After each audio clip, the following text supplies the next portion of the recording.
Coba. Kita panggil siapa? Hah?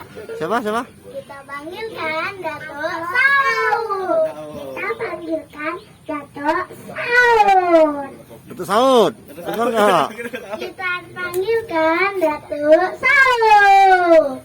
Kita panggilkan Datuk Saud. Dah, turun.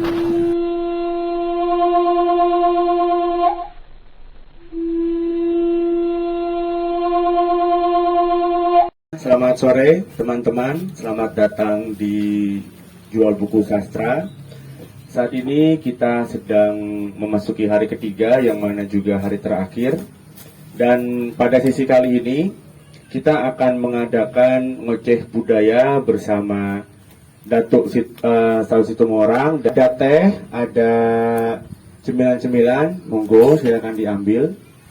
Kita buat senyaman mungkin dan ya, masih menunggu Om Saudnya sebentar ya teman-teman ya. Jangan lupa untuk Instastory dan tag akun Jual Buku Sastra. Dan jangan lupa belanja buku. Nah, itu dia. Bagi teman-teman yang ingin membacakan puisi, nanti malam akan ada panggung bebas. Jadi silakan persiapkan puisi-puisi kalian. Kita akan merayakan tahun baru dengan puisi dan akan membuka tahun dengan puisi juga.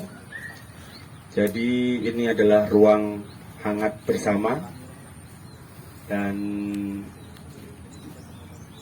iya, jadi persiapkan puisi teman-teman semua. Ya, monggo merapat teman-teman. Boleh diambil tehnya, Mas? Silakan. Silakan, ada teh, ada cemilan-cemilan. Ya, ini dia. Oh, jangan terjun bang, jangan terjun bang. Ya, sebentar lagi kita akan memulai diskusi, memulai ngoceh budaya maksud saya. Ya, ini dia. Gak pada Itu bang, sini bang. Ini dia, ini sambut Om Saud Situmorang. Yuks. Bang. Dulu yang masih itu? Sini bang. Situ bang. Loncat bang. Supir roknya nggak apa-apa nggak dibawa pak? Arahnya simpan dulu ya. Oh iya.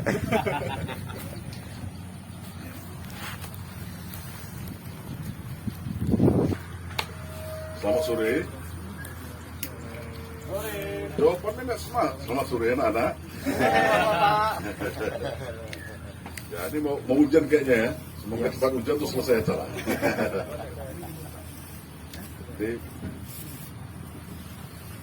kalau kita lihat setahun terakhir ini kan di Indonesia itu dunia sastra memegang rekor ya dengan banyaknya terjadi skandal ya di dalamnya. Dunia sastra itu cuma bisa dikalahkan oleh dunia politik. Misalnya skandal parpol gitu kan. Skandal dunia sastra, pembuat skandalnya itu masih tetap rekornya dipegang oleh sastrawan paling berpengaruh, Denny Zia namanya. Kemudian disusul oleh ada nama baru, Iwan Jakonia Rusia. Yang ketiga biasa itu apa? Yang muncul begitu, misalnya para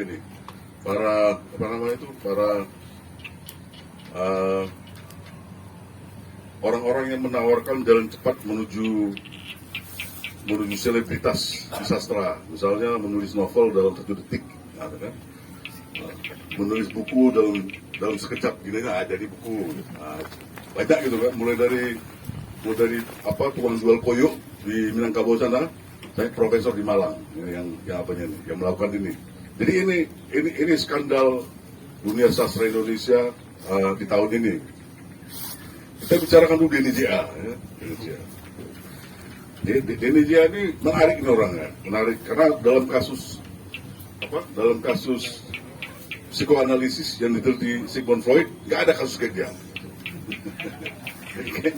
Kayaknya ada hubungan dengan munculnya COVID-19. Terakhir kan setelah dia menjadi tokoh sastra paling berpengaruh di Indonesia, sekarang dia katanya diundang oleh panitia hadiah Nobel, itu diundang untuk jadi pemenang, kan luar biasa nih kan. Jadi baru pertama kali kan ada orang diundang untuk jadi pemenang sebuah penghargaan, diundang kan. Jadi kau nggak perlu apa, nggak perlu mendaftar apa diundang, dan kemudian beritanya disebarkannya kemana-mana seperti biasa kan, wah, Republika, Jawa Pos. Tapi karena dia nih tokoh sastra paling berpengaruh, selalu ada kalimat begini, walaupun dia diundang oleh panitia hadiah Nobel, tapi dia merasa rendah hati. Ini luar biasa di Indonesia. Jadi dia tuh tidak tertarik sebenarnya dengan hadiah Nobel itu. Yang merindukan ini kan cuma orang-orang di Facebook, orang-orang nggak waras kayak Sundi gitu kan, Malkan, Junaidi, orang seperti itu yang selalu rindukan ya kan. Jadi sebenarnya Denny Jia itu sendiri, ya dia kan sudah punya macam-macam ya, dia sudah punya lembaga survei Indonesia, dia sudah jadi tokoh sastra paling berpengaruh, ya kan. Kemudian dia satu-satunya penulis di planet ini yang kekayanya 1 triliun rupiah kan gitu. Nggak boleh ada Nobel. Jadi kayaknya skandal Denny Jia ini hanya ulah Sun Lee sama siapa jadi Malkan Junaidi ya. Semoga kedua makhluk aneh ini menonton acaranya ya. Yang kedua sih, ini menarik juga nih, Iwan Jakonia. Aku pertama kali dengar nama itu, pikir apa dia? Turis tersesat di perutaman. Iya kan? Iwan Jakonia. Kan namanya keren banget, Iwan Jakonia. Jakonia nih. Ini, ternyata dia punya kasus apa? Kalau Sito sering yang memperkosa perempuan, ya, si Iwan Jakonia ini melecehkan reputasi seorang pengarang perempuan muda dari Lombok. Gitu kan. Cuma karena si Iin Farlian ini itu bertanya, ada nggak honornya kalau karya dimuat di rubrik puisi Media Indonesia, di mana si Rusia tadi ini katanya redakturnya gitu kan. Hanya karena pertanyaan itu di Jakarta berbahaya, subversif. Jadi Anda tuh dihina, dicaci maki, apa-apa, kemudian disebarin di media sosial, kehinaan terhadap Anda itu. Ya kan hati-hati, kalau Jakarta kan cari pekerjaan, jangan bilang gajinya berapa, mati kan. Nah, jadi itu dia. Dan setelah si Iwan Jakonia ini diekspos, ternyata dia itu seperti kalau Denny Jia tadi perintis namanya puisi esai, si Iwan Jakonia ini perintis puisi pasca kontemporer. Bingung. Udah pasca kontemporer deh. Biasanya kalau pasca kontemporer itu kan kalau udah mati belum lahir gitu. Nah, dia ada gitu pasca kontemporer. Aku ngeri lah kan dengar pasca kontemporer, ngeri ya kan. Aku baca puisinya kan, betul memang. Pasca kontemporer gitu. Kalau dalam bahasa ini, kalau di dunia fakultas sastra itu bahasanya sederhana aja tuh. Puisi dia tuh puisi Bujangga Baru. Sultan Adil Sabana kan gitu kan. Beta bijak berperi kan kayak gitu ya. Jadi begini nih apanya. Nah, termasuk juga yang tadi tuh yang tukang jual koyok dari Minangkabau sampai profesor sastra di Malang itu, yang bisa menulis menulis novel dalam 1 hari, menulis puisi dalam sedetik gitu kan. Ternyata mereka ini, ya kan, setelah diteliti, memang sangat pantas masuk dalam dunia sastra Indonesia ya. Karena dunia sastra Indonesia itu membutuhkan orang seperti ini. Nah, para pembuat skandal dan ganteng-ganteng mereka kan, ganteng-ganteng dibandingkan Sun Lee kan lebih ganteng mereka tuh kan. Jadi apa diperlukan begitu. Nah, cuma akhirnya kan timbul pertanyaan gitu ya. Kenapa sastra Indonesia itu banyak sekali skandalnya? Kenapa bisa terjadi skandal-skandal seperti itu di sastra Indonesia? Kenapa itu nggak terjadi misalnya di dunia kedokteran? Gitu kan? Dunia kedokteran ada apa namanya tuh pangrok macam-macam laporin ke polisi, kan gitu ya. kan?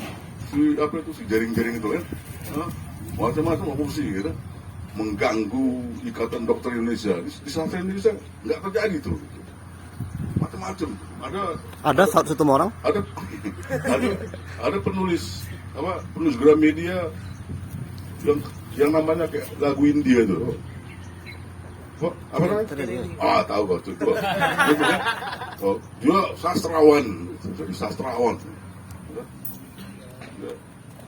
Sama seperti dulu yang dari Kampung Sunli itu, penulis apa tuh? Pelangi-pelangi, alangkah indahmu, apa kan? Itu sastrawan. Kenapa isu ini bisa muncul? Ya, di sini yang anak fakultas sastra yang belajar sastra siapa? Ada. Usah malu-malu kan ikut Palembang ya nanti. Hah? Nah, coba kan pernah nggak kayak gini diajarkan dosen kalian di kelas? Kecuali ngasih kalian diklat, kalian suruh diktat, kalian suruh bayar atau apa? Pernah nggak kayak gini dibicarakan di kelas terus jadi satu topik diskusi yang serius? Atau sederhananya gini aja, Fakultas Sastra itu diganti namanya jadi Fakultas Ilmu Budaya, kenapa? Didemin aja. Coba kalian bayangkan kalau Fakultas Kedokteran diganti nama jadi Fakultas Pertabiban, ya? Atau Fakultas Ekonomi menjadi Fakultas Dagang, kayak gitu. Coba, apa kalian pikir mereka akan diam aja? Tapi kenapa Fakultas Sastra diubah menjadi Fakultas Ilmu Budaya? Diam saja. Mahasiswanya diam, parasitnya itu dosen mau profesor segala diam, Ikatan Sarjana Sastra Indonesia HISKI diam. Nggak dianggap nama itu ya. Sastra itu nggak dianggap penting. Gitu, kan? Tidak ada ilmu budaya. Contoh ilmu budaya itu si Iwan Cakonia itu, dia belajar ilmu budaya di Rusia. Kulturologi gitu, kayak gitu. Padahal kalau dalam dunia akademik itu sebenarnya namanya kajian budaya, cultural studies. Jadi Fakultas Sastra diubah namanya hanya menjadi sekedar kajian, cultural studies, diterima, mau aja. Kalau menurut saya itu karena nggak dianggap, orang sastra sendiri nggak menganggap sastra itu. Jadi kayaknya yang masuk sastra itu karena dia ditolak masuk akabri. Nah, itu ditolak masuk fakultas kedokteran. Jadi sastra itu hanya ya supaya dia nggak tetangga anaknya kuliah sastra aja.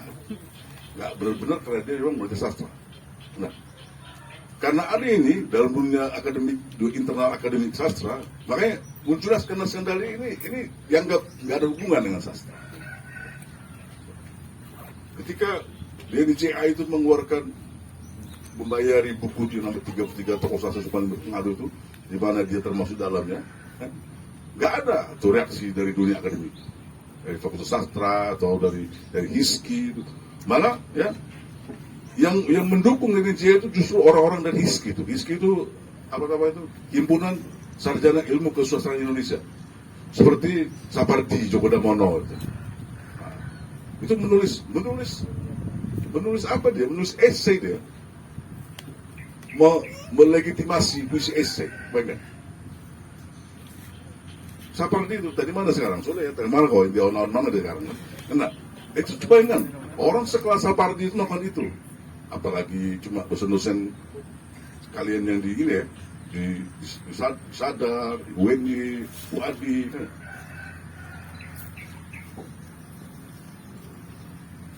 Suara buruk kalian? Saya sih dalam sastra, kok malu-malu kalian? Suara buruk kalian? Seperti ini. Ini masih sesuatu yang kalau kuku tuh kayak kotoran kuku tuh aja gitu. Kita belum bilang cari kukunya.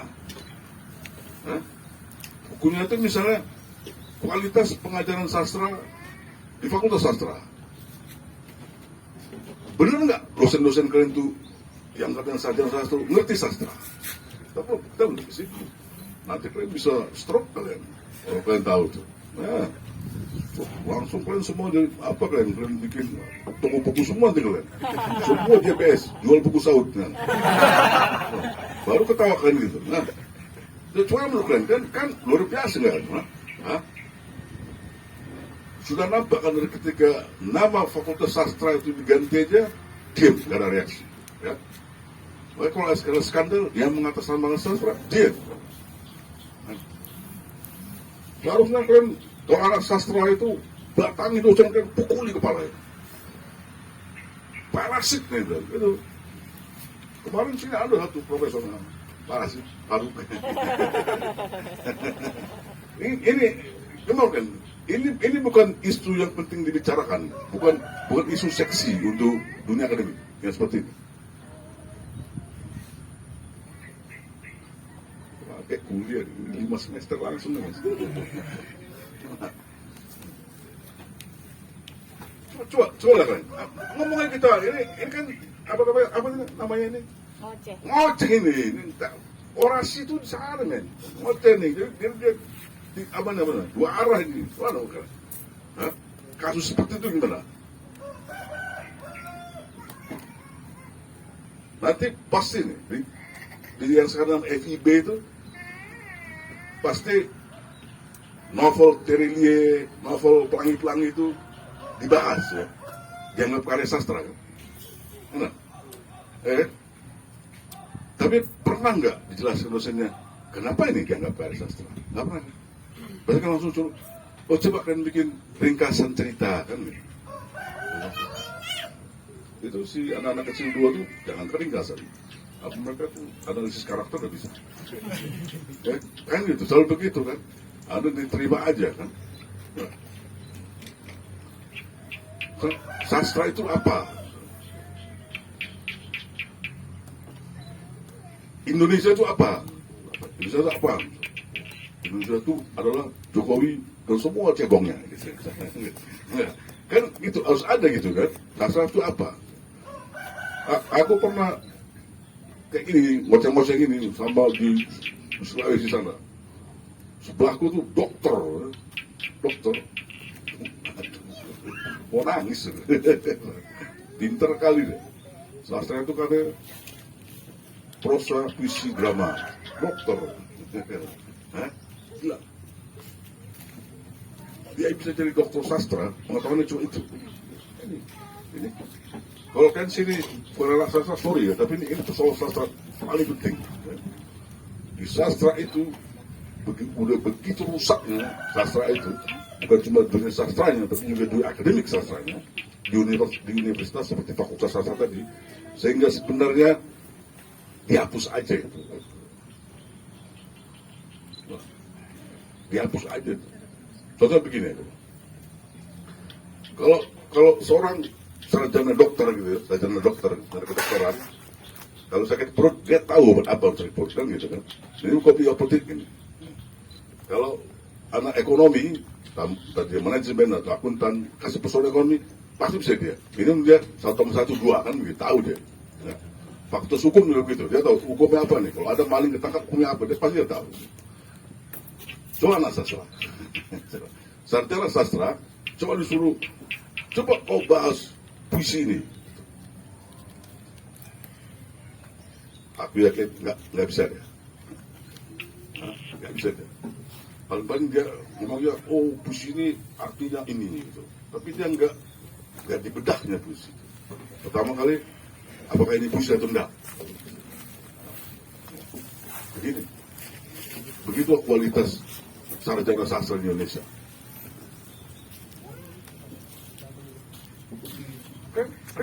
Kan bisa bantah aku deh, Hah? Kan bisa. Nggak bisa deh. Tapi dia kan nggak siapa nih? Gimana tuh? Dokternya tadi, dokter sastra tadi, dokter sastra itu. Sastra itu prosa, puisi, drama. Cantik kali tadi. Nah, gue sebagai sastra tahu orang. Nah ini, kalau di dunia akademis sudah begitu persoalannya ya, sudah begitu, nggak ada lagi respect terhadap dunia sastra di luar. Ya. Siapa aja merasa berhak dan nggak apa-apa mengklaim dirinya sastrawan, penyair. Selama dia itu menulis, misalnya menulis ada tulisan yang bentuknya seperti puisi, maka puisi lah itu, maka penyair lah dia. Kalau dia nulis novel, novelis dia, dalam arti sastrawan. Padahal ada namanya novel pop, ada novel sastra, ada namanya puisi, ada namanya sampah, kan begitu. Tapi sekarang nggak ada itu, kabur kan, orang kabur kan. Tapi kalau kalian lihat bidang lain, misalnya kalian seni rupa, ya, bisa rupa. Ada orang bisa menggambar, belum tentu dia langsung jadi pelukis, ya, atau pematung. Ya. Atau misalnya lihat aja di dunia sinema, gitu kan. Kau bisa bikin film pendek, film apa gini, kau kan nggak jadi Hanung kan. Kau nggak jadi yang kayak gitu kan. Kau ya sampah aja kau kan. Kau nggak dianggap di dunia film Indonesia, kau nggak dianggap gitu. Nah, begitu juga dengan pemusik kan gitu kan. Kalau kau coba kepal tangan aja kau kan gitu. Nah, para pengamen kan nggak dianggap sama dunia musik gitu. Nah, ada kriteria, ada standar. Tapi coba sastra. Kalau baca puisi aja, puisinya puisi sedih gitu kan. Ada yang mati, tapi teriak-teriak dia. Wah, kayak demo. Nah, jadi penyair dia. Nah, puisinya ini puisi cinta. Oh, marah-marah dia. Totong, wow, aku cinta padamu. Gitu. Nah, jadi penyair dia. Nah, tidak ada standar itu di sastra. Tapi orang sastra nggak peduli, luar biasa ya. Kayaknya orang sastra itu udah berubah jadi anarko semua. Ya. Nggak lagi ada kriteria apa itu hukum-hukum. Padahal kalau masuk fakultas sastra kan boleh ada teori katanya gitu, ada teorinya, ada begininya gitu. Tapi di prakteknya dilihat nggak ada, gitu, nggak ada. Kenapa itu? Rikal dengan ada, soalnya lah. Nah, ini persoalan sastra ini tuh sepertinya itu, sepertinya itu kan bahasa prosa ya, bahasa novelis, bahasa penyair. Ini pasti karena dimulai dari tadi itu, dari dunia akademik yang tidak menghargai dirinya. Ya. Ketika nama fakultasnya diganti, diem aja nggak protes. Ya. Nah, karena mungkin takut dipecati semua, itu satu. Ya. Yang kedua, karena memang mereka sendiri tidak percaya pada sastra. Takut mereka itu sendiri di masa penyiar kasih kopi. Ya, karena mereka itu takut kalau mereka itu dites pengetahuan sastranya. Jadi mereka diam-diam aja, dibiarkan aja itu terjadi. Yang penting pekerjaannya sebagai dosen tetap begini, apa ini deh. Itu sangat mentalitas seperti ini sangat merusak. Sehingga akhirnya, ya, dunia sastra itu yang harusnya memiliki tradisi, bukan cuma tradisi penulisan, tulisan karya sastra, tapi juga tradisi namanya kritik sastra. Itu di Indonesia timpang. Ya. Kita tidak punya tradisi kritik sastra. Kita banyak sekali pengarangnya, yang bisa dibilang sastrawan. Tapi coba kalian perhatikan, ada berapa banyak pembahasan yang serius, minimal itu kritis ya. Kritikal gitu, kritis tentang karya-karya yang ada. Saya misalnya, ya silakan. Ya, semester lagi tinggal nih. Iya, aku kasih contoh misalnya begini. Kalian pasti pernah dengar nama bule ini, udah mati dulu, lama kali mati, William Shakespeare. Ya. Shakespeare itu sampai ukuran tanah dalamnya ada bukunya, gitu. Semua tentang Shakespeare itu ditulis sama orang Inggris. Bukan cuma drama-dramanya, tentang semua. Terakhir saya udah bosan orang nulis tentang dia. Dipertanyakan, benar nggak yang nulis ini Shakespeare, karya-karya ini? Baik kan, udah begitu tuh. Kita ada berapa banyak buku tentang Pramudiana Tato misalnya. Tentang Hairil Anwar, tentang Rendra. Lo kan cek pusakan Rendra. Paling cuma satu, itu pun udah busuk kali ya. Corok atau apa begitu. Kalau di universitas di barat itu kan pakai komputer gitu. Cek aja nih, namanya. Kalau kayak Shakespeare atau yang lain itu jebol komputer. Banyak kali, capek kok ngeliat itu. Ribuan gitu. Bukan puluhan, ribuan. Nah ini ini tradisi kritik sastra. Kita itu sudah begitu lama tidak ada ini. Ini sangat penting dalam sastra. Jadi soalnya, kenapa novel si Iwan anak apa itu maksud anak Lamongan itu kok bisa menang itu? Di DKJ Dewan Kesenian Jahat itu. Kenapa bisa menang itu? Dia aja penulisnya nggak meyakinkan, nggak minum alkohol, nggak main futsal, tinggalnya di sawah-sawah pedalaman Bantul, gitu. Listrik nggak masuk, orang nggak bahasa Indonesia di sana, gitu. Nggak ada kan? Wah semua orang, ya benar para juri DKJ, benar para juri KLA. Tapi kalau nanti yang mempertanyakan, cemburu. Pasti saut lagi, pasti cemburu. Rambutnya yang panjang. Nah, ini. Jadi, dunia kritis itu absen. Absen. Jadi sebenarnya sia-sia usaha orang bikin toko buku kayak gini. Sia-sia. Kita jualan ganja aja gitu. Sia-sia karena gak ada efeknya. Ya.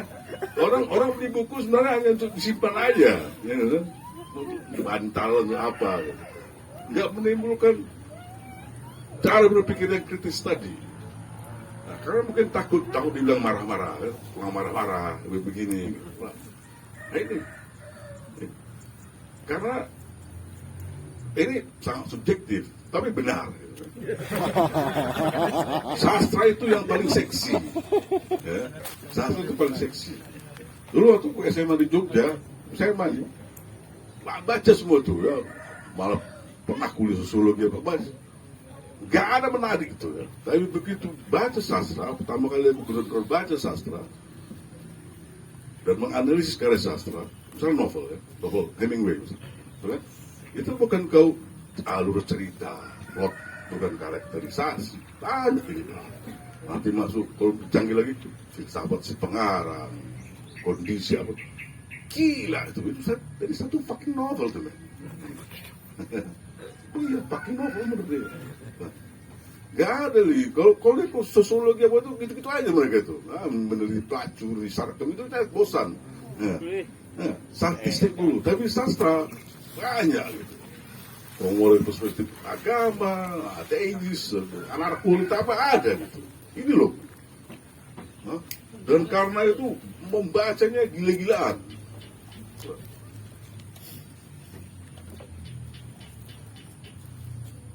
Kalau di sini, aku pernah main-main lama di New Zealand. Ya. Di sana itu anak SMA itu, pelajaran momok mereka itu sastra. Kalau mereka jelek sastra, mereka nggak bisa masuk ke universitas. Ya. Tapi belajar sastranya bukan kayak di sini. Siapa pengarang Siti Juleika? Nggak kayak gitu. Nah. Kau harus baca berapa novel? 5 novel, kau harus bahas itu. Ada berapa puisi yang kau bahas? Apa kau baca? Semua gitu. Nggak ringkasan-ringkasan. Ada di Jakarta di UI itu dia kerjanya cuma nulis ringkasan. Jadi dosen dia. Mau jadi profesor sekarang dia. Dia nggak kritik sastra lagi dia. Namanya Maman Saud Mahayana. Kerjanya meringkas novel aja itu. Terbitkan lagi, mewah. Nah, coba meringkas novel. Si Rina ini nggak bisa deh. Kayak gitu coba gitu. Hah? Itu masih belum lagi kita menulis ya, karena sastra itu cuma 2 aja tuh, membaca menulis gitu aja tuh, kadang-kadang mabuk gitu ya. Nah, kita menulis kritik tadi ya, nggak bisa menulis aja. Terus ini apa? Aku suka bilang itu semuanya isi klaim aja, klaim asertif gitu. Maksudnya, kau bikin klaim, novel ini dasar. Pembaca kau tuh harus setuju gitu, ya. Ini namanya kritik sastra telepati. Ya, kan? Jadi pakai telepati orang baca, ya paham. Nah, gitu ya. Pas harus kau jelaskan kau anggap pembaca kau tuh goblok banget, harus kau jelaskan. Cara menulis ini di sastra. Mana kita pelajari di sastra? Kan nggak tahu yang dosen dia. Ada contoh menarik ini. Waktu aku di apa tuh, dijemput sayang sama polisi Jakarta tuh kan. Masalah apa itu, Bang? DTA, di sidang kan, di sidang. Aku perhatikan sidang ya. Kalau ditanya hakim, kau ini, kalau kau bilang enggak, oh Pak, salah kau, bisa masuk penjara kau langsung. Kau bilang ya atau tidak, gitu. Ya. Jadi kau tuh harus sesuai dengan pertanyaan tuh. Kalau dibilang kau tadi mati, kau bilang iya atau enggak boleh di tengah-tengahnya. Saya sebentar mati harus hidup lagi, nggak bisa gitu. Nah, ya. Jadi kau harus ngomong fakta, bukan tafsir, katanya gitu. Aku terkejut. Ini kalau di sastra ini namanya textual study. Ya. Jadi kau di teks aja, kau nggak kemana-mana gitu. Kalau kau bahas satu puisi, kau puisi itu aja kau bahas. Hah? Diksinya, ininya, kau nggak boleh keluar. Gitu. Ini bahasa persidangan Indonesia. Aku sampai nyesal aku, kenapa mau jadi pengacara dulu? Lebih kau kan daripada ini. Nah, itu textual study yang dipakai itu. Kau nggak boleh kemana-mana. Kalau ngomong aja terus. Aku kayak kuliah sastra itu, pengadilan itu, enjoy kali itu.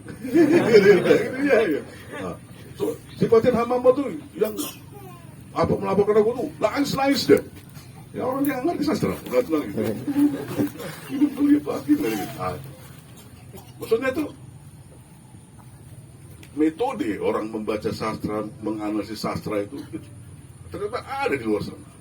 Kalau kalian benar-benar masuk, enggak. Jadi kalau misalnya dalam konteks sidang tadi itu, kalian harus bicara di sini, nggak boleh konteks nggak penting, tafsir nggak penting. Ini merupakan analisis sastra yang paling kuno, textual study namanya. Tapi itu terjadi di persidangan. Karena itu aku cari, ternyata ada sub studi di dunia sastra, namanya sastra dan hukum. Bagaimana sastra itu berkontribusi kepada dunia hukum. Kalau hakim-hakim yang intelektual, kayak di luar sana, ada kasus berat, dia baca karya sastra yang ada masalah sidang. Dan mereka banyak sekali mendapat masukan. Bukan cuma karya sastra, karya pop, kayak siapa tuh, Sherlock Holmes gitu kan. Kita detektif gitu juga banyak membantu. Ini loh, sampai ke sini, bayangkan apanya itu. Misalnya kalau kita ada karya sastra yang bahas dunia persidangan, gitu kan, si hakim atau pengacara atau jaksa itu mempelajari bagaimana sastrawan ya membahas karakter di situ. Itu kan banyak karakter itu, ada penjahatnya, ada hakimnya. Ini tambahan pengetahuan psikologis bagi hakim membaca apa. Udah ke situ tuh dunia sastra terbaik.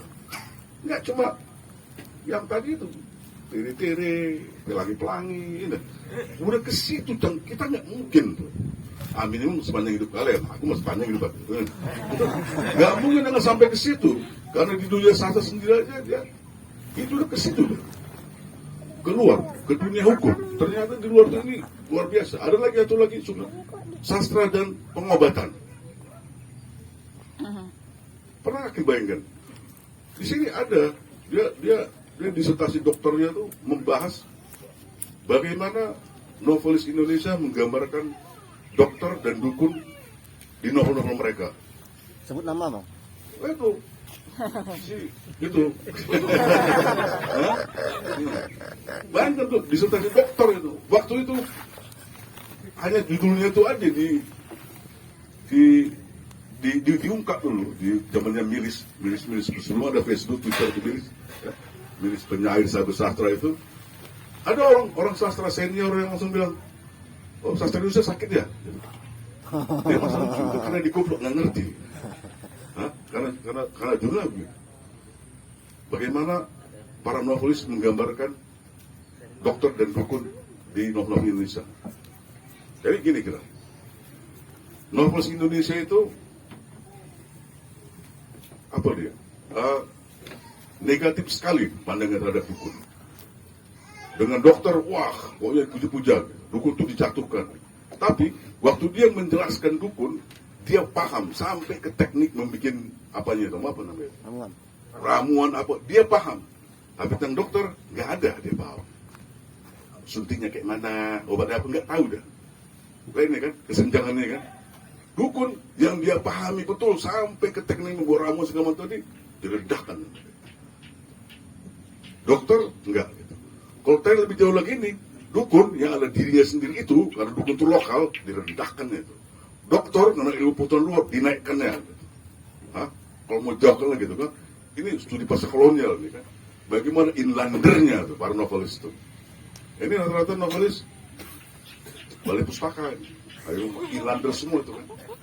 Nah, ya. Sampai sekarang, tapi dari situ, top apa dia tuh, ini, novelis ini. Tapi kan ini sampai sekarang begitu kan, coba aja lihat. Sama seperti di TV-TV itu kan, semua yang sesat-sesat itu kan pakai adat ya kan, pakai sarung atau apa, tapi dia sesat, ilmu sesat apa gitu kan. Yang menyelamatkan dia lain pakaiannya, nah, kayak gini.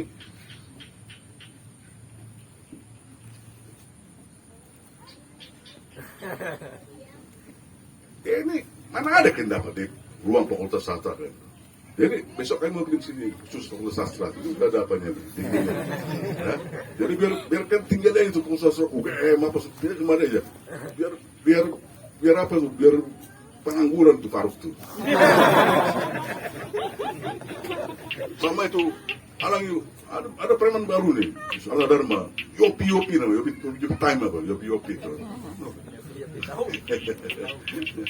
Nah itu kan banyak tadi itu kan dari yang sekedar apa itu visi yang itu sastra masuk, enggak ke masalah bagaimana orang kita melihat dukun dan melihat dokter dari karya sastra. Dan yang tragisnya yang menulis disertasi ini bukan orang lokal. Anjing, terbalik Bali udah apa ini pasca kolonial udah. Dia tuh bule loh. Siapa itu ya? Bandel kali dia. Dan luar biasanya lagi, si bule ini dari walaupun lagi deh. Ini dunia terbalik dah kan. Ini cuma bisa di dunia sastra serius ini. Betul. Nggak ada nih hukum kayak gini. Apalagi ekonomi. Apalagi kedokteran, petabiban nanti. Nah itu loh. Kan lihat ini kan bagaimana dulu sastra itu kan. Nggak seperti yang dibilang itu kan. Bapak pacar kayak itu kan, anak yang mau lamar kita anak sastra ditolak kan gitu. Indah kali dalamnya, enggak luar biasa, dalam indah, luas.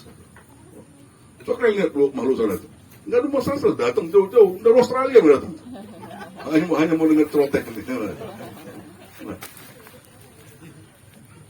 Mana? Ya kan, coba gila kali kan. Ini semua pengetahuan ini, teknik melihat ini semua ini dicampakkan gitu ya. Menjadi fakultas ilmu budaya. Ilmu budaya nih, yang nari-nari itu ilmu budaya. Dia kayaknya di kelas gitu ya. Faruk bisa nari nggak Faruk?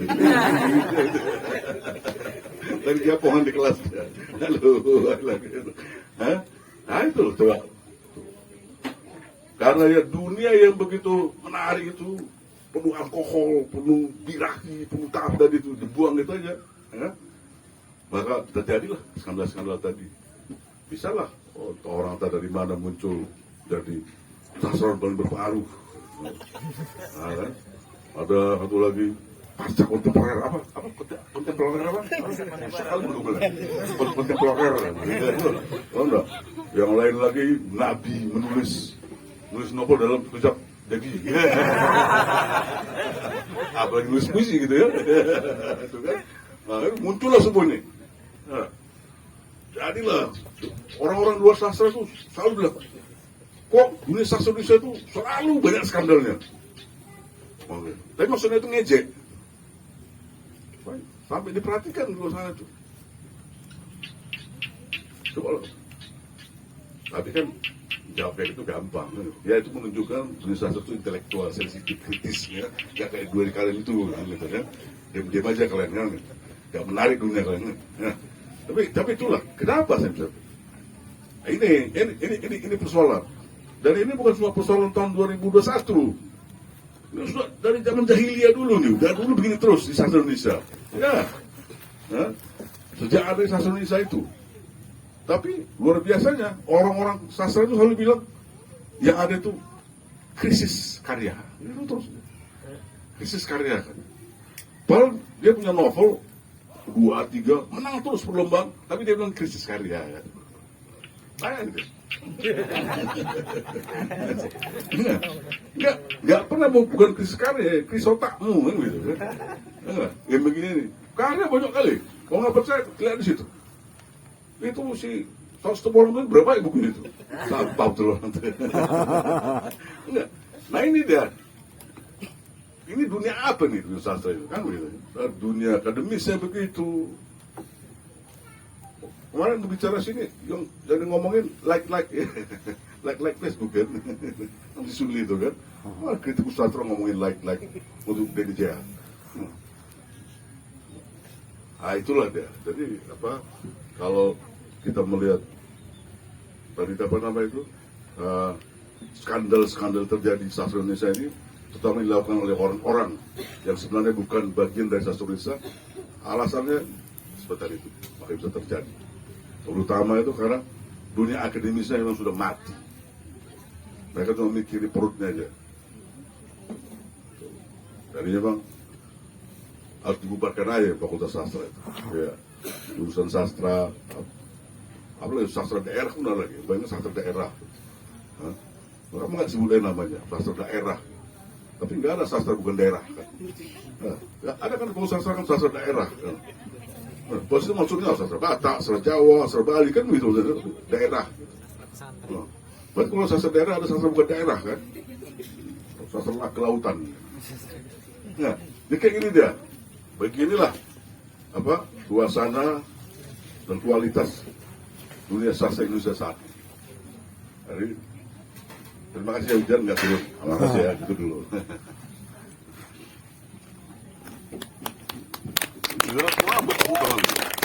Kita kan masih menunggu lagi, Bang. Ada yang mau tanya nggak nih? Masih arak diterima.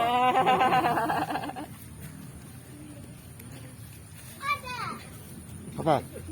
Ada pertanyaan tuh, Bang? Apa mic-nya tolong atas.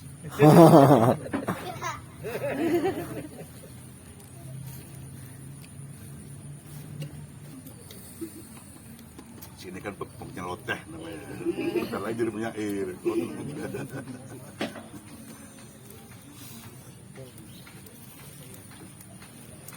Jadi udah gitu aja.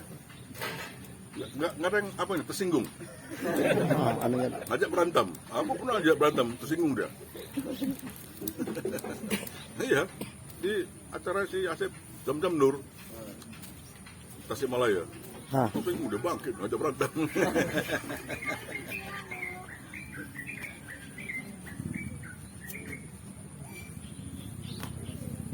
Jadi gini tuh, dimulai dari hal yang sederhana aja ya, misalnya tadi kan ini pembicaraan kita kan masalahnya udah sangat macam-macam gitu ya.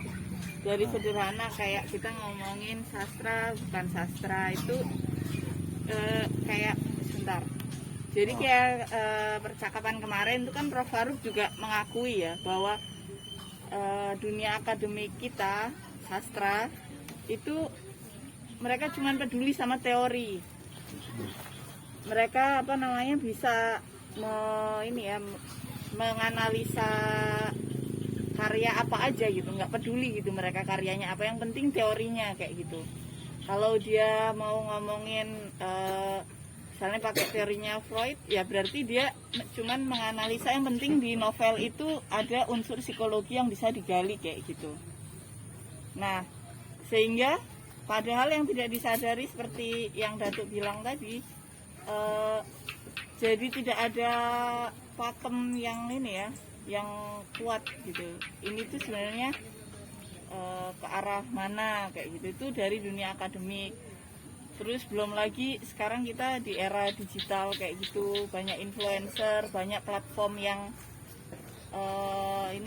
platform follower besar kayak gitu. Ketika dia ngomong karya A ini bagus, maka akan diikuti selera massal kayak gitu. Kemarin juga udah banyak disinggung kayak gitu. Nah, untuk ngebenerin ya dalam tanda kutip perspektif yang lebih kritis, menurut Datuk itu dimulai dari mana kayak gitu? Dia paling oke loh di UGM. Iya. Dan kau percaya bahwa yang dia bilang itu benar, bahwa para apa itu akademik itu paham teori. Nah, itu kan perlu kita diskusikan hari ini. Itu seharusnya yang ditanya ke dia. Buktinya siapa yang paham teori? Bukan paham teori tapi peduli. Dia peduli kan gitu. Akademik lah, nggak dengar bang, bang. Aku contoh begini, salah satu murid baru betul lah. Aku lupa nama tadi. Kedung Dharma Romansa. Tapi tesisnya itu diterbitkan jadi buku. Ya. Tesisnya itu ngomongin soal tubuh Joko Pinurbo. Sorry Pak, nenek Joko Pinurbo, apa sih nenek tubuhnya? Tubuh Joko Pinurbo. Dan katanya ini studi pasca kolonial. Satu, kalau orang ngomongin tubuh itu biasanya tubuh perempuan. Karena dia anggap tubuh perempuan itu di represi dari dulu, dari zaman tahapan dulu sampai sekarang. Gak pernah tubuh laki-laki. Nah, kecuali kalau Joko Pinurbo itu dengan kelamin ya. Dan kedua, jangan tubuh itu gak ada dalam studi pasca kolonial. Nah terus dia sebutlah nama satu perempuan di Inggris katanya yang ini. Aku cek perempuan kulit putih itu ya. Itu nggak ada itu masuk dalam teori pasca kolonial perempuan itu. Nah, ini bagaimana ini? Ini sesat ini. Jadi sedikit-sedikit ada dari sana tubuh begini diterima aja. Faruk mempertanyakan nggak itu mahasiswanya S2 itu memakai teori itu masih itu nggak loh kan ini dia nggak paham. Dan ketika dia ngomong gitu pertanyakan juga maksudnya peduli apa? Peduli karena nggak tahu atau karena tahu? Nah ini selalu masalah begitu. Faruk sendiri sorry aja waktu dia bicara teori pasca kolonial, coba kalau anda paham teori pasca kolonial coba dengar dia. Ada persoalan besar ya. Itu bukan cuma di teori itu malah canggih banget. Satu, pengetahuan bahasa Inggris Anda udah cukup nggak untuk membaca kan gitu. Kalau baca terjemahan Sitia lagi kan kawan. Itu aja dulu kan gitu. Kalau kita lihat sumber bacaan banyak terjemahan semua. Terjemahan bukan terjemahan resmi ya, terjemahan tadi itu liar. Itu masalah, ya, masalah. Aku belum pernah, baru kaget aku kulit buku itu dibukukan itu, membicarakan tubuh laki-laki dan laki-laki itu laki-laki straight gitu, dia bukan gay atau di queer. Kalau gay masih ini, masukkan lagi ke konteks teori pasca kolonial. Ini apa-apaan ini? Kita belum ngomongin isinya, ya, yang kalau dibaca, ya Allah gitu ya, misalnya. Tapi dari situ aja, loh. Ini seharusnya pertama kali dijabat sama dia. Maksudnya apa ini? Tapi udah langsung terima aja gitu. Berarti kalau ini diterima, yang menerima itu nggak tahu kan begitu. Dari pikir yang benar ini. Itu persoalan. Aku kan punya kasus juga begitu. Ada dua mahasiswa PhD di Australia, orang Solo kan. Mereka Universitas Muhammadiyah Surakarta kalau nggak salah. Jadi menulis tentang aku, ya, dua mahasiswa nih. Tapi ini untuk proceeding ada seminar atau apa? Gitu. Nah, jadi diterbitkan, kan? Jadi, editornya ada dua profesor, nggak namanya, nggak penting namanya karena goblok juga itu ya. Nah, jadi dulunya itu Saus Temorang, isinya si Tor Temorang. Coba. Oh iya. Ini profesor loh, dua profesor loh editornya, nggak mungkin salah penulisnya nih. Nah, dan bacaan tuh soal semua orang tuh referensinya di sumber bacaan, enggak. Tapi isinya, gitu. Berarti orang ini kan pakai replace all, tadi bikinnya typo nih kan, enggak. Replace all jadi Saud jadi Sitor semua, enggak. Sitor dikuburin tak tahu deh. Kalau kan lagi kan gitu, ya. Cuman kan tuh, ini preceding seminar loh, enggak. Kacau nggak? Minimum dia kan ngecek dulu ke penulisnya. Ini siapa ini? Saya nggak tahu si Saud ini. Siapa ini gitu? Ya, aduan KPK atau nggak bisa kayak gitu kan? Bisa aja kan? Tapi ya, menurut aku pasti begitu tuh. Karena nggak mungkin dua penulis ini salah. Karena salah satu tuh menulis lagi ada essay ya benar semua apa isinya. Masa judulnya Saus Timur isinya Sitor? Ini ngajak perang nih, men. Mana tadi berita di Bati? Gila nggak tuh? Betul semua politik sastra Sitor Semor kan itu dah. Nanti kan JBS bisa nuntut nih JBS. Ya? Politik sastra Sitor Semorang. Coba. Nah itu loh. Ini 2 profesor kan apanya kan, editornya kan gitu. Dan itu presiding apa untuk seminar. Bukan misalnya ya apa tugas di kelas gitu. Bisa begitu apa aja. Jadi kata Volta itu bermasalah besar bagi itu. Apalagi kalau peduli gitu ya. Peduli karena nggak tahu atau apa atau ingin tahu mana. Nah, contohnya mahasiswa dia sendiri membahas tubuh Joko Pinurbo, studi masa kolonial. Ini udah gagal betul. Itu loh. Nah ini ada begini, ada ketidakjujuran untuk mengakui. Ya memang kita masih segini levelnya. Kan kalau berangkat itu kan bagus kan. Berarti ada keinginan untuk maju kan gitu. Itu kan nggak ada. Seperti yang aku bilang si Yopi Taum tadi itu. Nah, aku nggak kenal aku sampah satu, nggak kenal.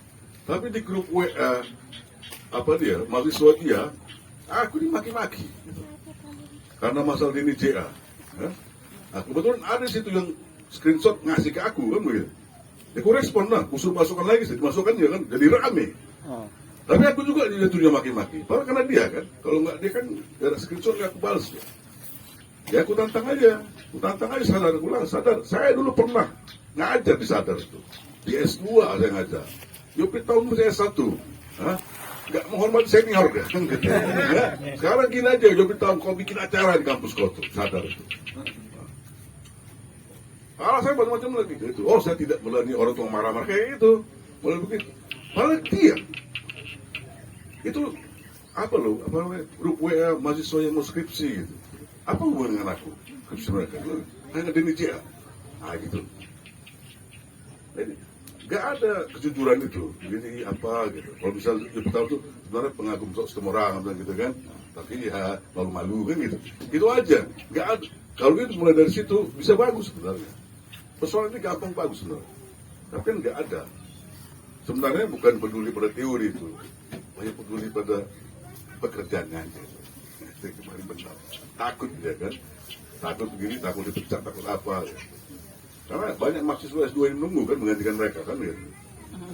Kayak orang sana tuh kan. Itu kalau menurut aku sih gitu ya. Bukan, enggak, aku tak kenapa, enggak yakin betul ya. Karena aku juga pernah ngajar S2 di RB kan. Enggak yakin betul aku kalau memang kata peduli tadi seperti itu ya. Baru bermain di bahasa aja tuh.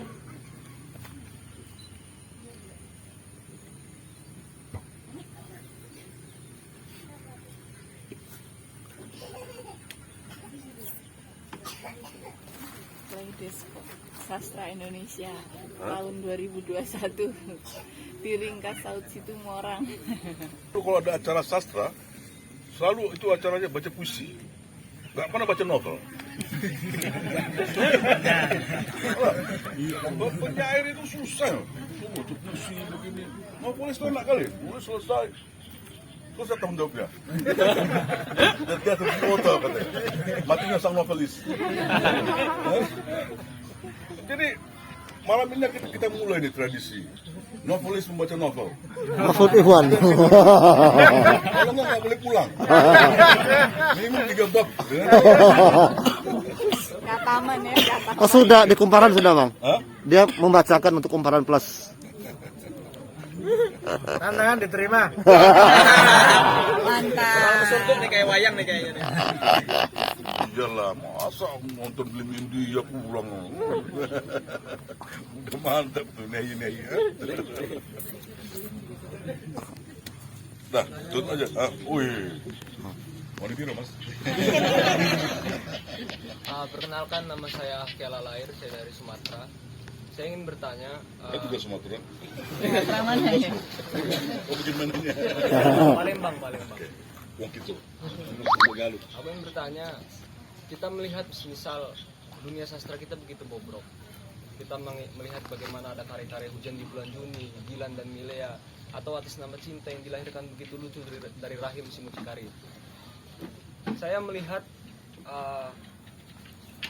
begitu terjadinya ketimpangan dalam hal dunia sastra. Terlebih-lebih ketika kita melihat karya sastra, apakah materi-materi dari karya penulisan itu dia khususnya untuk kebutuhan individu, atau dia melihat sosial kehidupan untuk bagaimana karya sastra itu berkelindan mencapai cita-citanya, cita-cita kelas tertindas untuk membina dunia baru di mana manusia sama hak mengenyam nikmat hidup. Salah satu bentuk karya sastra seperti itu bagi saya pribadi. Tetapi ketika melihat sastra di Indonesia zaman sekarang, contohlah yang saya sebutkan tadi, saya tidak menemukan materi-materi seperti itu. Dan saya bagi saya itu salah satu hal yang sangat menyebalkan. Saya sangat sepakat dengan apa yang Abang Saud bicara tadi mengenai kritik-kritiknya. Saya sangat sepakat. Tetapi kenapa kritik-kritik kita mungkin atau beberapa sikap politik kita agak kalah dengan bagaimana sikap-sikap politik yang terus dimainkan oleh orang-orang yang begitu mempermainkan dunia sastra. Apakah menurut Abang Saud kita membutuhkan suatu lembaga untuk bergerak secara kolektif? Mungkin saja ketika semisal kita ingin membuat suatu gerakan dalam dunia sastra, ingin mengubah sastra itu sendiri, suara kita kurang kentara, suara kita kurang terlihat karena kita bersifat individualistik. Kita tidak bersama-sama, kita tidak kolektif, tidak menyuarakan itu. Sehingga bagi saya ketika semisal dalam dunia sastra ini hanya kritis-kritisnya bersifat individualistik sendiri-sendiri, katakanlah seperti Abang Saud, mungkin itu tetap budaya tetap seperti itu saja. Tetapi ketika kita kolektif semisal, itu akan lebih gaungnya, akan lebih mengerikan, dan itu akan menjadi, dan mereka akan ketar-ketir menurutku, dan kita bisa mencapai cita-cita yang kita inginkan. Itu pertanyaan yang pertama, apakah sebuah organisasi katakanlah seperti lembaga kebudayaan. Yang kedua, menurut Bung Saud dalam karya sastra itu apakah politik lebih penting daripada estetika? Saya melihat beberapa tulisan-tulisan mengenai hal demikian, bahwa lebih baik lebih buruk kejahatan politik daripada kebaikan estetika. Lebih baik ataupun lebih buruk, maksud saya lebih buruk kejahatan politik daripada keindahan estetika. Dalam dunia sastra lebih baik politik atau mengutamakan politik atau mengutamakan estetika. Karena mengutip juga Ho Chi Minh, bagaimana Ada marganya tuh, Siregar. di Tionghoa sana, bagaimana mula-mula jadilah seorang komunis, baru kemudian jadi pengarang. Itu Abang Saud. Oke, terima kasih. Memang aku berencana mau bikin apa Gun? Apa namanya? Pemuda Pembela Sastra. Ketika. Iya. Jadi senjatanya itu leksikon kesusahan Indonesia. Keluaran siapa tuh, si Pamus NST. Dan itu kita melempar musuh tuh. Kan sudah ada partainya tuh, PKS, Partai Kesejahteraan Sastra. Ya itu, yang kau katakan itu benar, setuju aku. Ya, setuju. Maka tadi persoalan yang aku bilang, itu harus berangkat dari dunia akademis. Karena di situ mereka pun dijaga secara formal, statusnya resmi segala macam, dan mereka punya, ya orang kayak ini mahasiswa kan. Ini, enggak. Kalau dibersihkan itu mahasiswa yang begini, perubahan itu akan mungkin terjadi. Itu, dari dunia akademik itu apa yang kuncinya. Tapi lihat aja, nama fakultasnya diganti diam aja deh. Udah pertanyaan pertama kota itu nggak bisa. Nanti lucu kalau ada tuh apa Banser sastra kan lucu. Untuk menunjukkan kesaktiannya ngoyak-ngoyak buku misalnya. Kan nggak mungkin. Kenapa? Ini dunia intelektual kan dunia intelektual. Nggak ada preman IT pakai kelewang kan nggak ada. Nah, karena ini dunia intelektual, jadi permainnya di dunia itu. Di mana kampus paling cocok. Makanya kalau dunia kampus itu bisa direvolusi tadi gitu, enggak. Itu para fedol itu harus tadi bantai semua ganti, itu mungkin. Itu persoalan dunia kampus itu, karena dia dunia pendidikan. Itu yang direvolusi. Itu otak-otak mereka itu dicuci. Baru kemungkinan perubahan terjadi itu besar. Bukan dari luar. Dulu aku pernah ada ide bikin persatuan profesi pengarang. Ini malah dimanfaatkan yang mereka bikin acara di Jambi, mereka buka itu. Nah, zaman ideku tadi bikin acara lain. Karena kemarin tadi baca puisi, nggak pernah baca novel tadi, baca puisi kayak gitu dia. Soalnya aku bilang harus ada organisasi profesi sastrawan. Karena sastra itu profesi. Sastrawan bukan hobi. Nggak kayak ke kafe utara sering kopi, nggak kayak gitu. Sastrawan itu adalah letak di nasibmu. Karena dokter ada ID, ada peradi, hukum ada peradi sebenarnya gitu. Nah, orang-orang para penipu tuh ada nama parpol, ada PDIP, Golkar, semua ada. Sastrawan juga harus punya, karena di luar ada, di Indonesia nggak ada. Dulu zamannya Soekarno ada, ya kan? Organisasi pengarang tuh ada dulu. Ya iya kata, manfaatkan aja. Habis dia bikin acara lain, karena otaknya ke situ. Udah 2 kali tuh. Jadi memang nggak ada, nggak bisa itu. Makanya diharapkan dunia akademis. Nah sekarang terbukti dunia akademis semua impoten, nggak mampu. Jadi terima nasib, bukan dia aja. Sastra teknik aja. Sastra teknik kan lumayan. Sastranya dia cantik, tekniknya dapat pekerjaan bagus nanti. Kayak begitu, kayak gitulah. Pokoknya menurut aku begitulah dia saat ini. Suram. Karena kuncinya selalu harus dunia akademik. Itu dunia intelektual. Kalau pertanyaan kedua kau tadi, ya itu estetika itu juga politik. Gak ada itu yang tidak politik, yang netral itu gak ada. Ketika kau memilih estetika horizon atau yang namanya itu mani kebu itu kau sudah memilih, itu politik. Politik berkesenian namanya. Kalau mau canggihnya, ideologi estetika, wah gawat. Baru kali nggak ngerti. Jadi itu, jadi tidak ada itu, ini politik, ini estetika. Nggak ada itu. Itu ciri khas dulu propaganda Orde Baru. Dan Orde Baru sangat politis. Contohnya begini, para pengarang Orde Baru itu yang dari manifest kebudayaan itu, yang tokohnya Adi Asin, ya, selalu mengejek-ngejek orang lekra.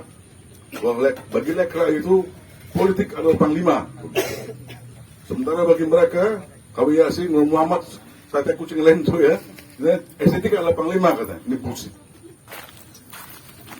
Karena lihat itu, ketika mereka itu, Abi Yasin misalnya menulis buku namanya Angkatan 6, tidak mencantumkan nama-nama orang lekra, itu sudah politik.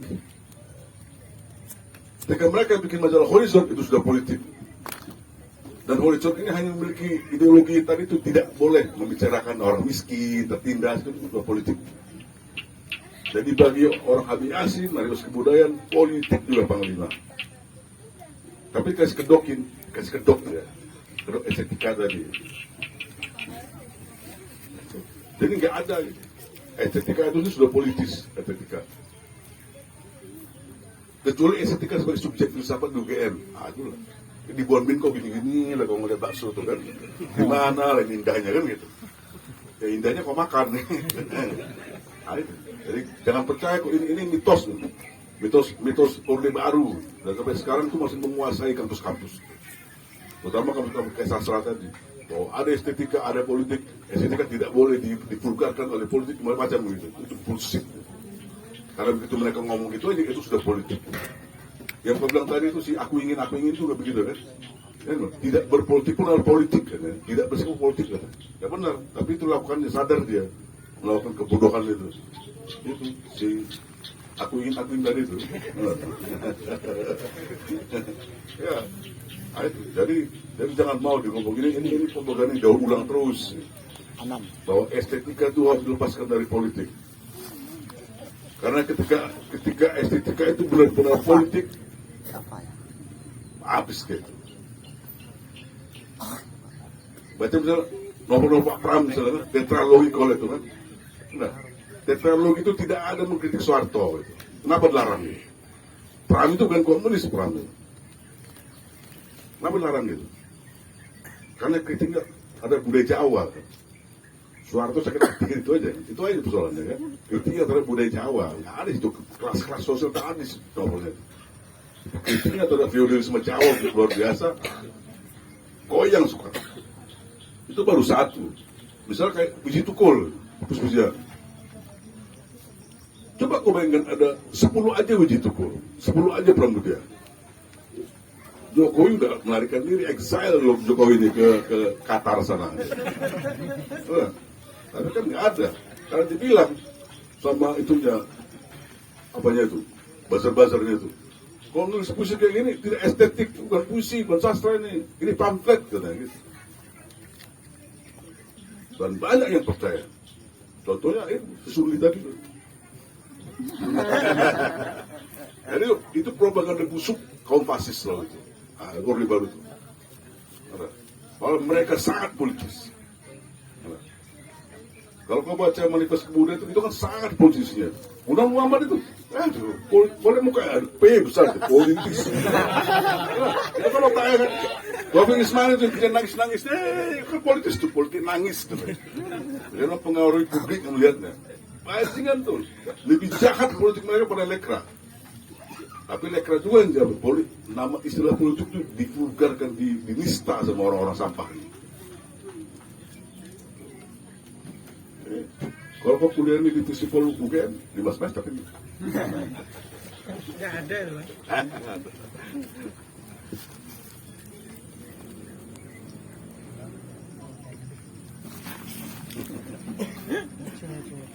Oke, silakan. Ini kali ini tanya di buku dulu ya. Ya, nama saya Anam, saya dari Bawean. Dan dulu nama kau 6, 7 sekali 8, 6 terus. Ya, ini saya mendefinisikan diri sebagai pemula ya. Jadi ketika kita lihat buku tuh sering kayak ada tulisan sebuah novel, sebuah cerpen dan sebuah puisi. Lalu kita membacanya, terus setelah kita baca, kita buat tuh, umpama udah baca puisi, terus kita coba menirukan. Nah, lalu di satu sisi sebagai pemula juga bingung, benar gak ini yang kita tulis itu adalah sebuah puisi atau hanya menyerupai saja sebagai puisi. Karena melihat tanda kutip dunia perpuisian di Indonesia itu banyak warna banget. Kayak umpama kayak pernah ikut di diskusinya Pak Sapardi, gimana cara nulis puisi, ya tulis aja gitu. Nyesal nggak kau betul? Nah, Udah jauh-jauh datang, kampus malam, udah dapat jawaban begini. Dan kau tuh profesor sastra di UI. Nah, sama Dina, satu sisi kan sebagai pemula mungkin menjadi seorang penyair sangat luas dan sangat memungkinkan, tapi di satu sisi juga menjebak karena tidak bisa mendefinisikan ini benar gak bisa diterima sebagai puisi. Nah, yang saya pertanyakan, dalam sastra Indonesia khususnya dalam cerpen, terus novel dan puisi, ini pagarnya kayak apa? Sehingga benar, oh ini udah diterima nih, udah cocok nih, tanpa harus ada perdebatan karena ya selama ini perdebatan antara A, antara B, terus debat terus antara kayak umpama yang kayak Lekra sama Mani Kembu, terus Bumi Putra dulu juga mempermasalahkan. Putri. Nah, pagarnya seperti apa, Bung Saud? Ya, terima kasih. Debat itu kan di dunia intelektual. Jadi kau jangan anti debat lah. Nah, kalau kau sudah anti debat, mana menjelaskan sama kau sekarang? Nah, masuk nanti. Nah, di dunia sastra itu bukan soal Indonesia, di seluruh dunia itu selalu. Dunia sastra itu selalu jadi pionir kalau masalah perdebatan. Kalau kamu lihat juga bahkan kayak di Indonesia serupa, dan asal barat besar di Eropa itu orang sastra yang mulai. Karena orang sastra itu, ya tadi itu tuh marah-marah, dunia besar, gunakan alkohol. Tapi makin cerdas. Nah, jadi beda debat mereka dengan sosiolog, gitu, beda. Sosiolog itu debat-debat gini supaya jadi ketua NU, kan gitu. Nggak intelektual, itu politik, kekuasaan. Jadi debat itu perlu, apalagi debat kayak Lekra itu perlu. Debat Bumi Putra, itu perlu itu. Minimum itu proses penyadaran bahwa ada dua kelompok besar misalnya, ya nggak apa-apa kan demokrasi. 3 kelompok itu nggak apa-apa. Kan? Yang menjadi apa-apa kan ketika satu berkuasa semua dimusnahkannya ini kan. Dan yang lain-lain itu dianggap, yang kalah itu dianggapnya itu tanpa kapal segala macam kan. Tidak sesuai dengan nilai-nilai bangsa dan leluhur kan. Debat itu perlu, dulu intelektual harus ada debat. Yang disebut dengan revolusi pengetahuan itu bukan ada debat. Itu perlu. Jadi kemaslahatan itu ya emang ada, harus ada pagarnya, harus ada standarnya. Makanya seni itu dipelajari. Seni itu kalau jalan kaki aja dikasih belajar kan orang tua kan. Bicara belajar, apalagi seni. Seni itu harus dipelajari. Seni itu elitis. Nggak ada demokrasi di sini. Kau harus belajar, kau paham. Kalau kau lihat lukisan Afandi, jelek kali ya. Nggak bisa melukis Afandi kan gitu kan. Ya karena kau nggak tahu apa itu tekniknya melukis seperti itu. Kalau kau tahu, oh dia begini pakai teknik ini. Nasirun pakai ini. Dia harus dipelajari. Apa itu puisi? Pelajari lah. Nggak usah harus formal di kampus belajarnya. Bisa beli buku-buku pengantar. Kalau lihat contoh-contoh nanti kan, nah kalau bukunya bagus dijelaskan kenapa puisi aku itu puisi, menjelaskan. Memang harus ada pagarnya, harus ada standarnya. Kalau enggak, nah, ayo jadi penyair men. Minta panjang kayak gue aja nggak mampu, karena pendek terus, nggak cukup uang beli sisanya. Dipotong. Nah itu, memang ada standarnya, itu harus dipahami. Puisi itu apa, cerpen itu apa, novel itu harus dipahami. Harus pokoknya. Kalau nggak masuk neraka kau. Ya. Itulah makanya ada fakultas sastra. Nah, gitu. Makanya ada institut seni. Untuk mempelajari itu, pagar-pagar kebang tadi itu makanya UGM di gerbang semua. Makanya UGM gerbang melulu UGM kan gitu. Membedakannya dari sebelahnya, kan UNY kan gitu kan. Dan begitu harus identitas itu penting. Sastra itu identitas penting. Bedakan dia. Masa kau samakan novel kawan ini dengan Terelie? Nah, kalau dipukuli sama dia, itu sama dia. Paling untuk supaya jangan terjadi kekeliruan itu dipelajarilah. Menurut sastra novel itu apa? Menurut Gramedia apa? Gitu. Harus ada begitu. Kalau menarik kalau soal ngomong. Jadi memang harus tuh. Jadi yang dulu tadi kalau debat tadi dunia itu harus debat. Di Indonesia itu debat itu sejak tahun 30-an itu polemik kebudayaan antara elit pertama Indonesia. Baru ada 84 ada lagi itu tentang sastra kontekstual. Itu bagus, debat itu bagus. Jangan larang-larang. Nanti kok kayak pemuda Pancasila aja tuh. Dia nggak Pancasila dilarang. Kalau 6 silanya nggak boleh, 4 nggak boleh, harus 5. Nah itu. Jadi debat itu harus, bukan lagi perlu, harus dalam dunia intelektual. Ya. Apalagi pertukaran ide, pertukaran macam-macam, tak apalah tukar istri, tak apalah itu kan gitu. Nah, pokoknya itu perlu. Dan yang kedua tadi memang harus ada, standarnya harus ada. Enggak. Bisa semua orang jadi dokter? Enggak kan? Kalau suntik pula kontik. Kalau suntik sini, suntik kepala. Jadi kangguru orang. Harus ada. Hukum juga begitu kan, ekonomi begitu. Harus ada dong. Makanya namanya dia dokter. Hukum, sarjana hukum. Makanya nama sastra. Beda. Harus dia identitasnya. Ini namanya teori. Teori sini penting. Sastra itu kan unik ya, sastra itu. Sastra itu dia seni, ya, seperti seni rupa, musik, lukis, film, itu seni. Tapi sastra itu juga sains. Makanya sastra itu kan ada pengurus sastra sampai doktor kan. Yang pelajaran ada sertifikat doktor kan sarjana kan. Kalau dia tuh cuma kayak bilang Gramedia itu ada sampai doktor. Mana ada profesor sastra kayak selalu. Karena dia sains, maka dia pelajari di kampus, di universitas, dia perguruan tinggi. Tinggi kali perguruan yang nggak ada sudah. Kenapa nih? Ada teori. Semua yang namanya sains itu ada teori. Aku aja ada teori. Teori sains. Kemudian tuh ada sejarahnya, tokoh-tokohnya, ada karya. Ketiga inilah ciri khasnya. Dan teori berubah-ubah. Dulu kan sastra itu mulai, teori sastra awal itu kan tuh yang parafrase, yang sekarang populer Indonesia. Puisi ini tentang ini dicopot kalimatnya. Kan gini, di sini jelaskan. Lirik lagu ini melawan Soeharto. Dikutip lah itu. Tapi sisanya nggak dikutip, gitu. Dan sesuai dengan parafrasenya. Kayak gini dulu kisah awal. Ini ditentang. Wah, ini nggak benar ini. Kamu nggak ngomongin puisinya tuh, kok ngomongin dirimu. Puisi ini kok ambil jadi alat aja gitu. Maka muncullah formalisme di Rusia, muncul di kritik di berbahasa Inggris. Tapi ini pun mereka juga dikritik lagi. Lu ngomongin teks aja lu. Kayak hakim di pengadilan sama orang itu. Gitu. Kalau ada konteks dua kayak gitu, jadi kan canggih dah. Itu teori, kayak gitu selesai. Lagi itu aja, nanti makin apa, susah tangkap ya. Nanya, sosiologi boleh nanya.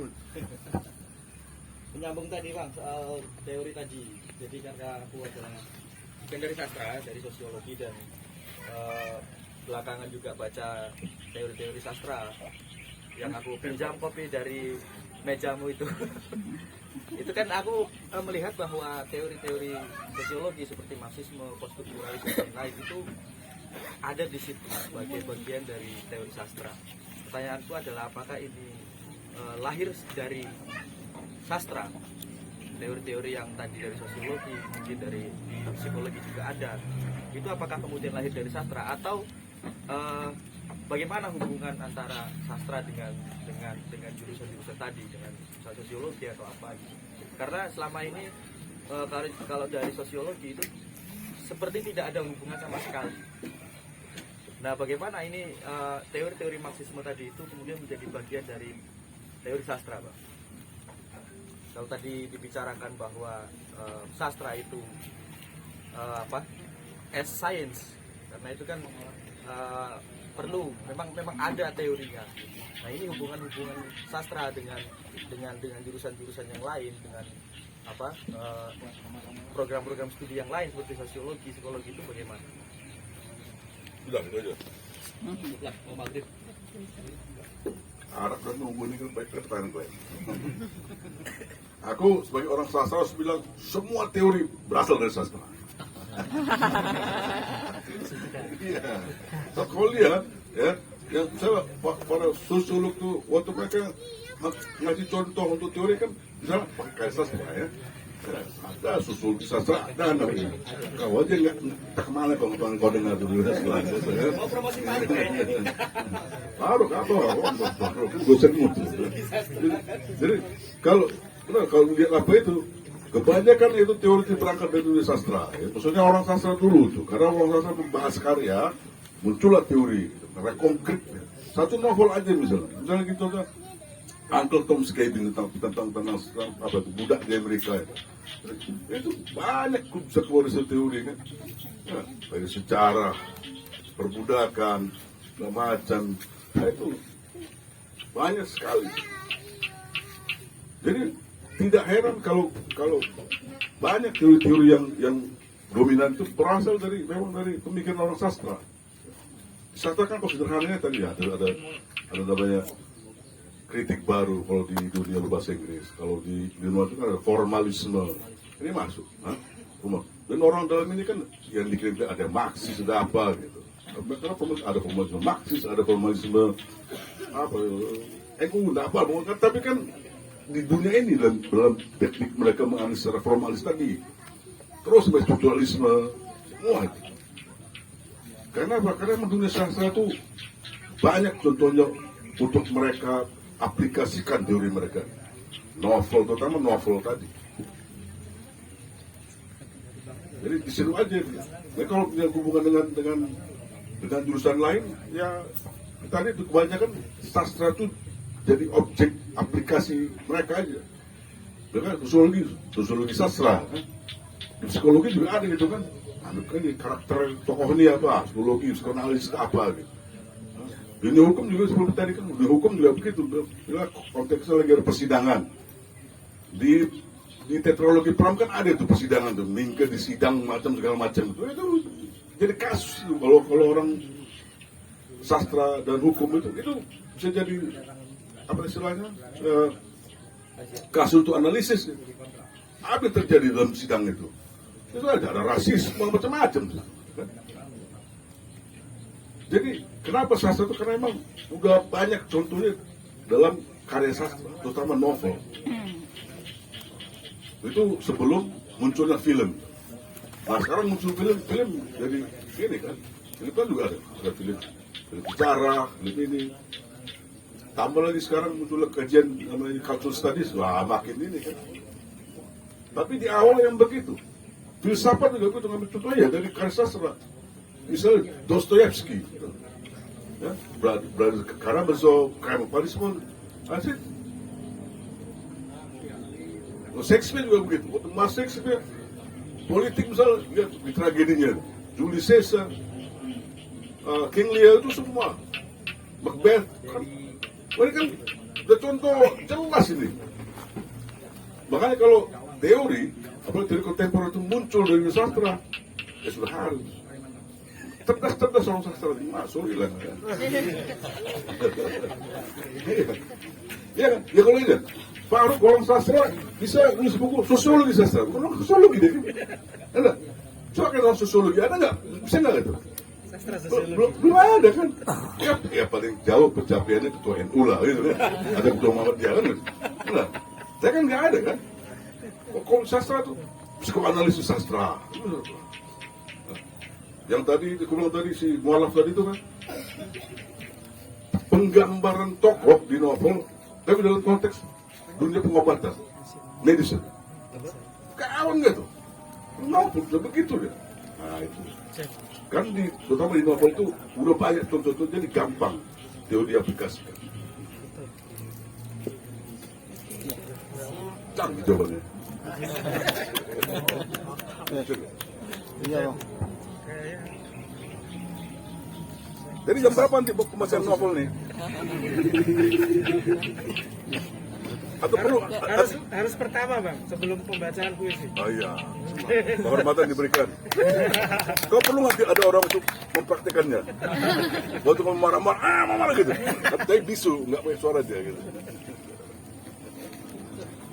Makasih itu. Oke, yang mau sembahyang dulu, sembahyang aku ya. Oh, janganlah sembahyang ini. Ini doakan maksudnya. Ya. Ya. Thank you, Dato. Terima kasih juga arahnya.